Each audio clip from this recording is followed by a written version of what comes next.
ఎవరు బాబు నువ్వు? నేను పెన్షన్ ఇవ్వడానికి వచ్చిన సచివాలయ ఉద్యోగిని. ఈ నెల నీకు వచ్చిన మొత్తం పెన్షన్ 7,000 రూపాయలు. అంత డబ్బా? ఎన్నికల హామీ కింద చంద్రబాబు గారు పెన్షన్ 4,000 రూపాయలు కదా ఇస్తానన్నది.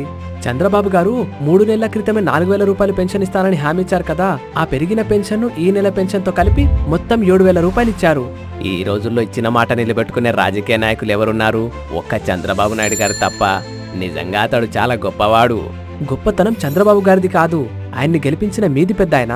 పెన్షన్ పెంచి మా జీవితాల్లో వెలుగులు నింపిన చంద్రబాబు గారికి జీవితాంతం కృతజ్ఞతగా ఉంటామయ్యా. ఉండాల్సింది మీరు కాదు, చంద్రబాబు గారే ఉంటారు. నమ్మకంతో మీరు గెలిపించారు కదా, మీ నమ్మకాన్ని జీవితాంతం నిలబెట్టుకుంటారు మన చంద్రబాబు గారు. నమ్మిన వాళ్లకు న్యాయం చేస్తాడు అని చంద్రబాబు గారు మరోసారి నిరూపించారు. జై చంద్రబాబు, జై తెలుగుదేశం.